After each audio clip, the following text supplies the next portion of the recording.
एक छोटे से गांव में एक लड़की रहती थी जिसका नाम रिया था।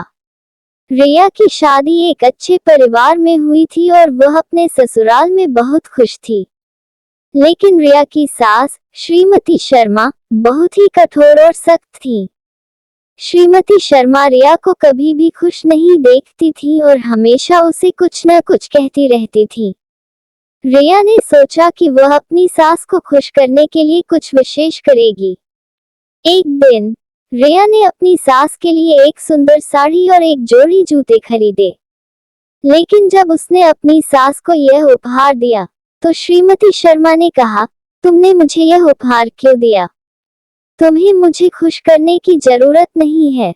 रिया ने सोचा कि शायद उसकी सास को कुछ और चाहिए, इसलिए उसने अपनी सास के लिए एक सुंदर सा घर बनाने का फैसला किया। लेकिन जब उसने अपनी सास को यह उपहार दिया तो श्रीमती शर्मा ने फिर से कहा, तुमने मुझे यह उपहार क्यों दिया? तुम्हें मुझे खुश करने की जरूरत नहीं है।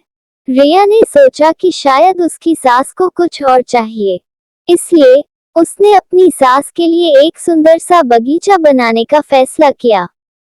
और जब उसने अपनी सास को यह उपहार दिया तो श्रीमती शर्मा ने कहा, तुमने मुझे यह उपहार क्यों दिया? तुम्हें मुझे खुश करने की जरूरत नहीं है। रिया ने सोचा कि शायद उसकी सास को कुछ और चाहिए, इसलिए उसने अपनी सास से पूछा, मां जी, आप क्या चाहती हैं? मैं आपके लिए कुछ भी कर सकती हूँ। श्रीमती शर्मा ने कहा, मैं तुम्हारे प्यार और सम्मान की चाहती हूँ। तुम मुझे अपनी माँ की तरह प्यार करो और मेरी बात मानो। रिया ने सोचा कि यही तो वह चाहती थी, इसलिए उसने अपनी सास को अपनी माँ की तरह प्यार करना शुरू किया और उनकी बात मानने लगी। और धीरे धीरे श्रीमती शर्मा का दिल भी पिघलने लगा।